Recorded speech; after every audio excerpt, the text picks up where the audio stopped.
சின்ன வயசுல ஜட்டி போட்டு விட்டீங்களா? அப்புறம் அப்புறம் ஓடாது. அது போட்டு குழந்தை குஷ்புக்கு ஜட்டி போட்டுப்பாரு. பார்த்தோம் பூரா அந்த குழந்தைய பார்க்கல, குஷ்பா பார்த்துட்டான். அப்புறம் வெட்டி அடையாது. நாங்க முழுவதும் பார்த்தோம், வரும்போதும் பார்த்தோம், முழுவதும் பார்த்தோம். ஓகே. ஒரு படம் வெளியே சரியில்லையா, வெளியே வந்துட்டு என் பணம் போச்சு, என் டைம் போச்சு, ஐயோ கொண்டு விட்டாங்களே, குடும்பப்படுத்துறாங்களே, இப்படியும் போது நான் கேட்கிறேன், நீ ஏன் முதல்ல அந்த படத்துக்கு போன? நீ உனக்கு 200 பெருசு, அந்த டைம் பெருசு. படம் சரியில்லைன்னா அப்படியே இது லைஃபே போன மாதிரி உன்னை கொடுமைப்படுத்துற மாதிரி துடிக்கிற. நீங்க ஏன் சார் ஃபர்ஸ்ட் நாள் ஃபர்ஸ்ட் ஷோவை நீங்க ஏன் போற? உன் படம் பெருசு, நான் என்ன பண்ணணும்? அந்த படம் நல்லா இருக்கா நல்லா இல்லையான்னு விசாரிச்சுட்டு போகணும்ல, விசாரிச்சு போகணும்ல. ஓ தப்பு. இன்னைக்கு எத்தனை நீங்க எல்லா யூடியூப் சேனல்ஸ் நிறைய இருக்கு, புட்டுச்சல் மாதிரி எல்லா இதையும் நீங்க நம்பிடக்கூடாது. சேனல்லையே நம்மளுக்கு தெரியும் எது தரமான சேனல், எது தரமா விமர்சனம் பண்ணுது. ஏன்னா சினிமாவும் அரசியலும் விமர்சனத்துக்கு உட்பட்டது.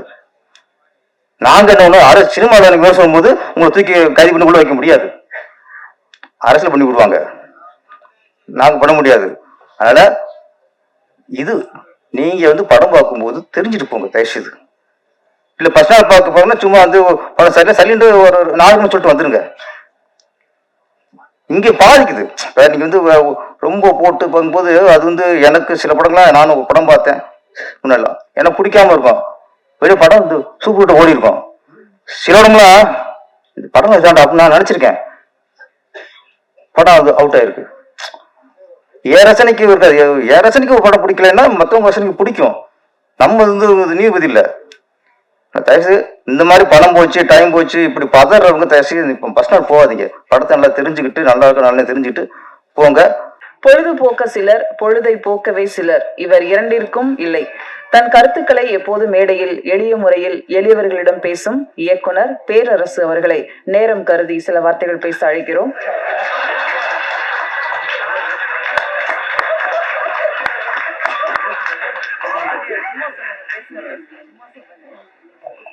இந்த பில்டப்பை குறைச்சதுனாலே ஓகேதான். அதுல நான் பாதி பேசியிருப்பேன். ஒருத்தர் பேசினாரு கே ராஜன் சார், நான் கான்ட்ரவர்சியா பேச மாட்டேன்ட்டு மொத்தம் பேசிட்டு போயிட்டாரு. அதுக்கப்புறம் நான் என்ன பேசணும்னு நான் யோசிக்கும் போது அதுக்கடுத்து நம்ம தலைவர் உதயகுமார் சார் அவர் பேசுனதுக்கப்புறம் நான் என்ன அப்போ முடிஞ்சு வச்சு எனக்கு நம்ம மூளை காட்டி வச்சிட வேண்டியதான். சிங்காரவளன் பொறுத்து அவர் டேஷ் பண்ண படத்தை மொக்க படம் சொன்னாருன்னா எவ்வளவு தைரியம் இருக்கும். நம்மளும் பார்த்து நம்ம கை தட்டி விசில் அடிச்சு அதை வெற்றி விட மாய்க்கணும். நம்ம எவ்வளவு முட்டாளம்ப. அவங்க புத்திசாலியா படத்தை வெற்றி படம் பாக்க நம்மளாம் முட்டாளாம். நீங்களாம் அந்த படத்தை இப்ப விட்டுருக்கணும். அந்த மாதிரி படத்தை பண்ணி நீங்க இப்ப விடுங்க. நிறைய பேர் காத்திருக்காங்க. இப்போ கருவாடு கொண்டு வருவீங்கல்ல, அவன் வருத்துவான் அவன் கருவாடை. ஆமா, நல்ல வேலை எல்லாம் 20 வருஷம் முன்னாடி பண்ணிட்டீங்க. நீங்க தப்பிச்சிட்டீங்க.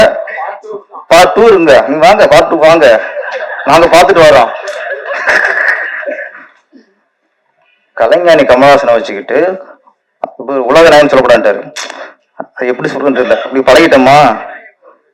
கேஹெச்சா ஒரு கேஹெச்ச வச்சுட்டு சிங்காரவளன் படத்தை அது சும்மா ஓடாது சார்.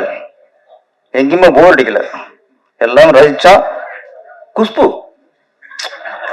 அப்போ குஷ்பு இட்லிலாம் ஃபேமஸ் ஆன டைமா.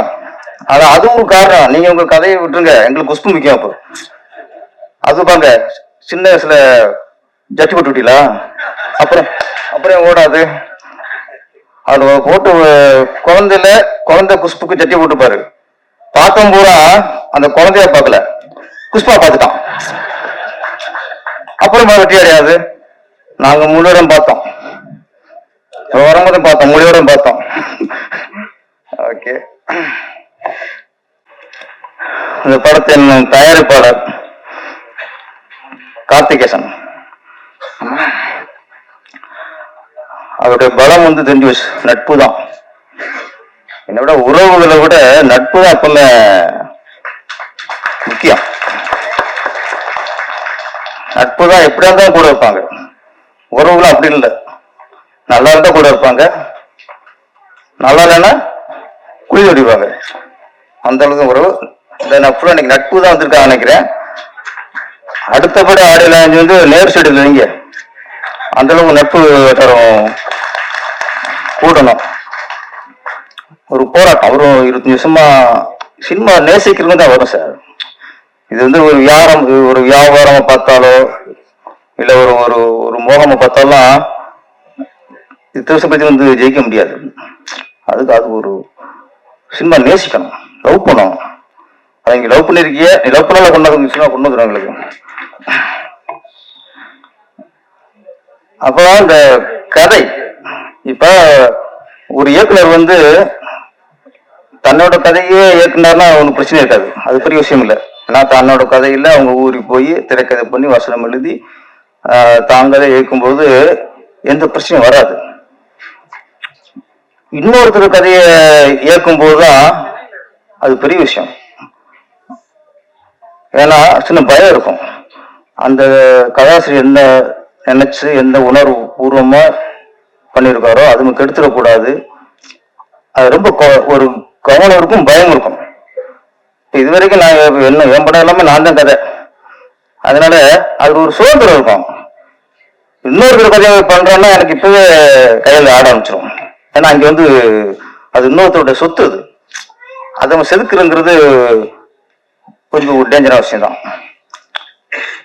அப்போ ஒரு கதாசிரியரோட கதையை ஒரு இயக்குனர் எடுக்கிறதுக்கு அப்படின்னா, ஒரு புடிச்சர் கதையை ஒரு இயக்குனர் எடுக்கிறோம் வச்சுங்க, எவ்வளவு தில்லு இருக்கணும், எவ்வளவு தைரியம் இருக்கணும், எவ்வளவு கான்ஃபிடன்ட் இருக்கணும். கான்ஃபிடன்ட் இது மூல தேவையில்லை, கான்ஃபிடன்ட் மூலதான் அங்க இருக்க. அவர் நினைச்சது இவரு செயல்படுமாக்கணும். அதான் என்ன செய்யணும், ஒரு கதாசிரியர் கதை எடுத்து பண்ணும்போது பிரச்சனை இல்லை. ஏன்னா ப்ரொடியூசரு அவரு தான் பணம் போட்டிருக்காரு. இந்த அதை பாருங்க, ப்ரொடியூசர் கதையை கொடுத்துட்டு பணத்தை போட்டு எங்கே இருந்தா பரவாயில்ல, கோயம்புத்தூர் இருந்தா பரவாயில்ல, கூடவே இருக்காரு. அப்ப ஒரு சீன் எடுக்கும்போது ப்ரொடியூசரை பார்த்துருப்பாரு, இந்த ஆளு கரெக்டா எடுக்கணுமா.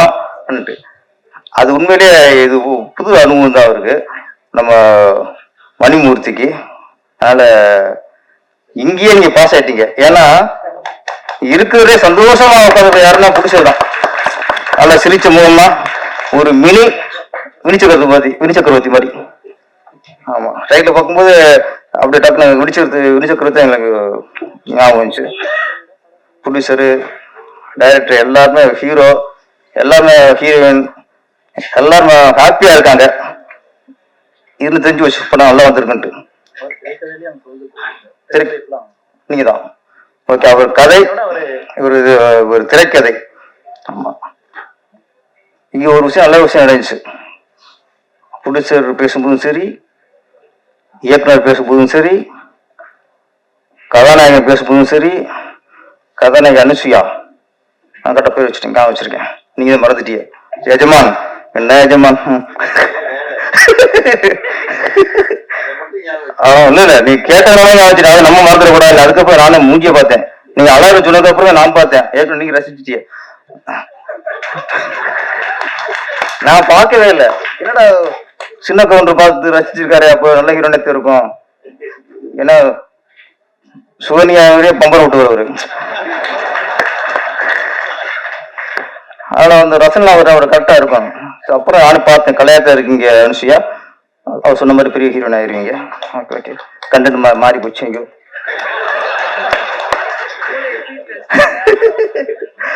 ஏன்னா எல்லாம் பேசும்போது ஒரு விஷயம் நீங்க பார்த்துட்டு சொல்லுங்க, படத்தை நீங்க பார்த்துட்டு சொல்லுங்க, நீங்க பார்த்துட்டு வெற்றியடைய வைக்கீங்க.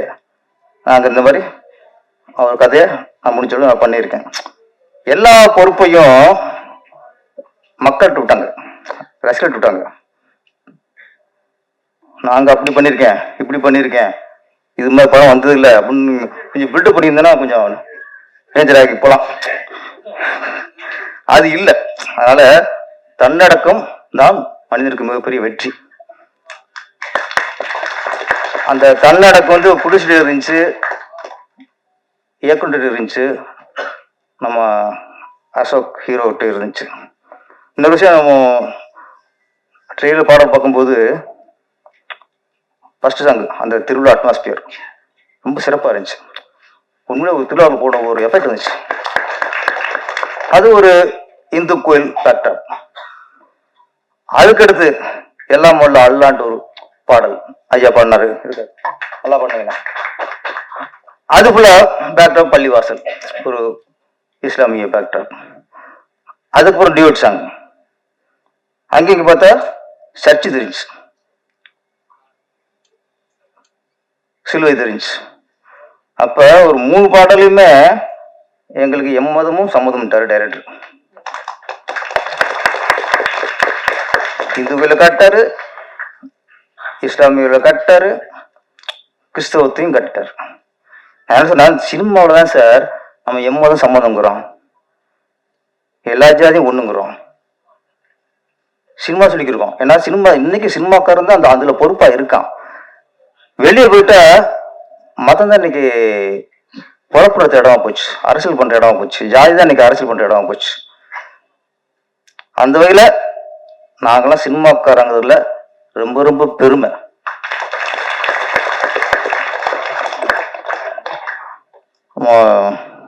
கதாநாயகன் அசோக் குமார், அவரை பத்தி ஒரு புக்கே போடுற அளவுக்கு நம்ம சின்ன கொண்டு பேசிட்டாரு. இல்லை அது ஏன்னா அது தன்னம்பிக்கை கொடுக்குறதான். அப்போ முயற்சி, தோல்வி இல்லை மனுஷனுக்கு சார், தோல்வி இல்லை, முயற்சி முயற்சி, வெற்றி நோக்கி பயணிக்கிறோம். அவ்வளோதான், அந்த பயணம் வெற்றி நோக்கி பயணிக்கிறோம். அதில் சில சறுக்கள் இருக்கும்போது அமைய தோல்வி சொல்லும், தோல்விங்கிறது இல்லை. சார் நல்ல வார்த்தை சொன்னீங்க, சினிமாவில் இருக்க வரைக்கும் வெற்றி தான் சார் நம்மளுக்கு. படம் பண்ணுறோம் பண்ணலை, ஏன்னா இப்போ திருப்பி உச்சத்துக்கு போகிறோம் போகல, அதெல்லாம் இல்லை. இன்னைக்கு சினிமா ரசிகர்கள் நம்மளை ரசிக்கிறாங்களா, நம்மளை மதிக்கிறாங்களா? சினிமாக்காரன் மக்கள் ஒரு சினிமாக்காரனை ரசிச்சாலே அவன் வெற்றி தான். அந்த அந்த மதிப்பை நம்ம ஏற்படுத்திக்கணும், அவ்வளோதான். மதிப்பு ஏற்படுத்துங்க. கேட்டாங்களே இப்போ சொல்றாங்களே, ஏன் சார் படம் பண்ணல, ஏன் சார் படம் பண்ணலன்னா உங்களை மதிக்கிறாங்க, உங்களை எதிர்பார்க்குறாங்க, அதுதான் வெற்றி. இவெல்லாம் படம் பண்ண வந்துட்டானா முடிஞ்சு, படம் பண்ண போறியா திரும்புமா அப்படின்னா அதுவும் அந்த பேரும் வாங்கிடக்கூடாது. என்ன அங்கேதான் ஒரு இதாயிரும். அது வரைக்கும் எல்லாம் வெற்றி தான். அசோக் குமார் பொறுத்த வரைக்கும் சினிமாவில் ஒரு கஜினி முகமது வரும். ஏன் கஜினி முகமதுனா அவருக்கு தோல்வி இல்லை, முயற்சி தான். முயற்சி முயற்சி முயற்சி கடைசி வெற்றி. அப்போ நீங்க நாங்கள் வந்து சொல்லும்போது என்னடாது அவங்க சொல்றாங்களே அப்படின்னா, இது வந்து நான் உங்களை வந்து வெற்றிக்காக வாழ்த்துறோம், உங்களை தூக்கி வைக்கிறோம். ஏன்னா மனசார பாராட்டுறது. ஏன்னா இது வந்து உங்க உழைப்புக்கு கிடைத்த வெற்றி. ஏன்னா அவ்வளவு ஒரு இயக்குனர் உங்க மேல அந்த நீங்க வெற்றி அடைந்த ஆதங்கத்துல அந்த அந்த இதுலதான் இவ்வளவு நேரம் பேசினார் உங்களை பத்தி. இதுதான் வெற்றி. இவ்வளவு இயக்குனர் உங்களை பத்தி பேசும்போது வேற என்ன இருக்கு? என்ன கூட பேசல, அவரு ஆப்போசிட்டாரு. கொஞ்சம் போறதுக்குள்ள அரசியல் பண்ணிட்டாங்க என்னாரு. நாங்க அண்ணன் தம்பி பாசம் அப்படிதான் இருக்கோம், அப்பப்போ அடிச்சுக்குவோம் குடிக்குவோம். உங்களை தூக்கி வச்சிட்டா சார். என்னன்னா இப்ப ஒரு விஷயம், அசோக் குமாரும் இல்ல, சில ஹீரோக்களை நாங்க நினைப்போம் சார், தொடர்ந்து படம் பண்ணிட்டு சின்ன சின்ன படமா பண்ணிக்கிட்டு இருப்பாங்க. சார் இந்த பையன் ஜெயிக்கணுமே, இந்த பையன் ஜெயிக்கணுமே அப்படின்ட்டு எங்களுக்குள்ள ஆசை இருக்கும், ஒரு ஆர்வம் இருக்கும். அப்ப அந்த ஹீரோ சின்ன ஹீரோவா இருப்பாரு, 20 லட்சம் சம்பளம் வாங்கியிருப்பாரு. அப்ப அந்த ஹீரோ ஜெயிக்கணும் நாங்க நினைப்போம். சின்ன கவுண்டர்னே வாங்கி போச்சு. உதயகுமார் சார் நினைப்பாரு, அரவிந்த்ராஜ் சார் நினைப்பாரு, நிறைய இயக்குனர் நினைப்போம். அப்ப அந்த ஹீரோட படம் திடீர்னு படம் பிரிக்கிட்டாயிரும், சந்தோஷமா இருக்கும்.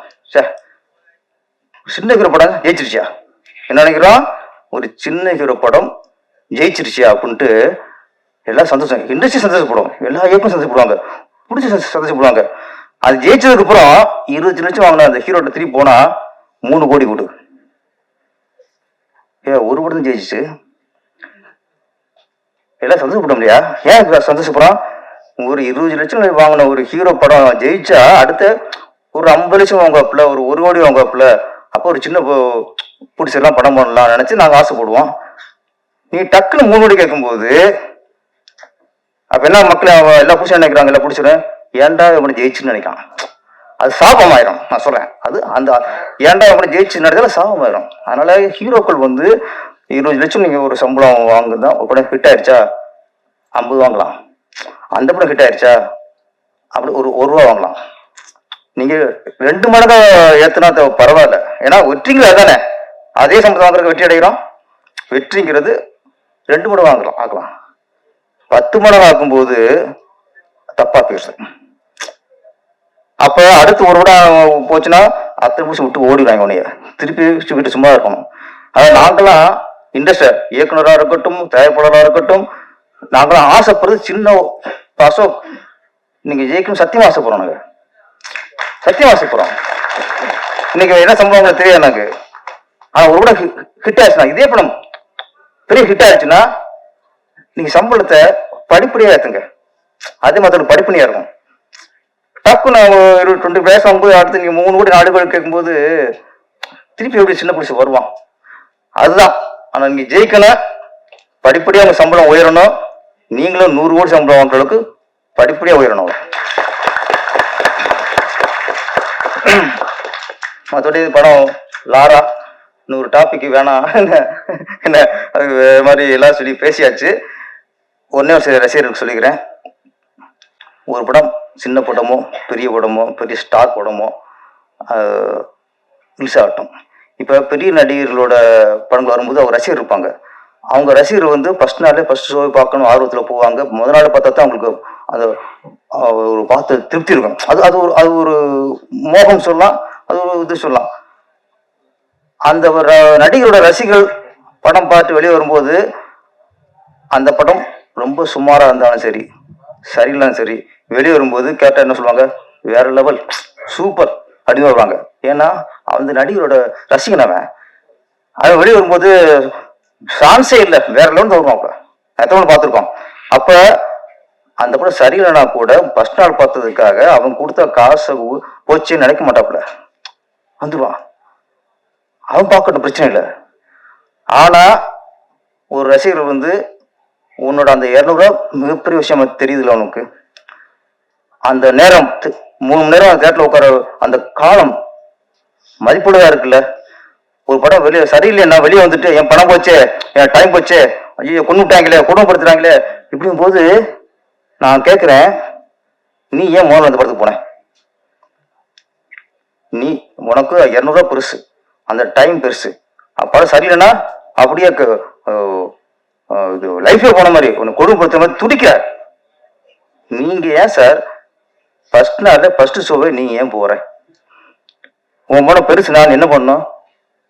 அந்த படம் நல்லா இருக்கா நல்லா இல்லையான்னு விசாரிச்சுட்டு போகணும்ல, விசாரிச்சு போகணும்ல. ஓ தப்பு. இன்னைக்கு எத்தனை நீங்க வந்து எல்லா யூடியூப் சேனல்ஸ் நிறைய இருக்கு, புட்டுச்சல் மாதிரி எல்லா இதையும் நீங்க நம்பிடக்கூடாது.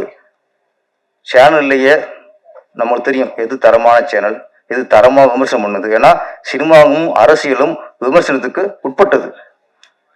நாங்க என்ன சினிமாவில் விமர்சனம் போது உங்களை தூக்கி கைது பண்ணி கூட வைக்க முடியாது, அரசியல் பண்ணி விடுவாங்க, நாங்க பண்ண முடியாது.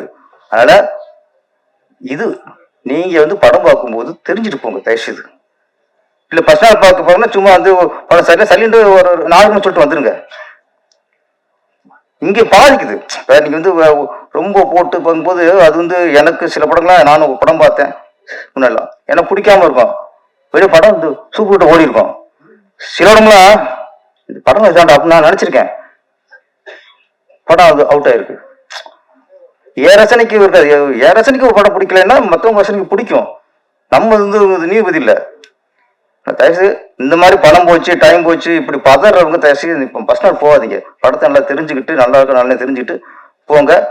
நன்றி. இந்த படம் லாரா மிகப்பெரிய வெற்றி அடையணும். இயக்குனர், தயாரிப்பாளர், நடிகர்கள் அனைவருக்கும் இந்த படம் மிகப்பெரிய வெற்றி அமையும். நன்றி, வணக்கம்.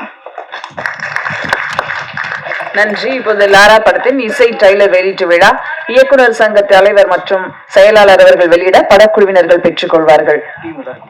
படத்தோட டீம் எல்லாம் இருந்தீங்கன்னா அப்படியே ஸ்டேஜ்க்கு வந்துருங்க. படத்துல நடிச்சு வேற யாராவது அங்க இருந்தீங்கன்னா அப்படியே ஸ்டேஜ்க்கு வந்துருங்க.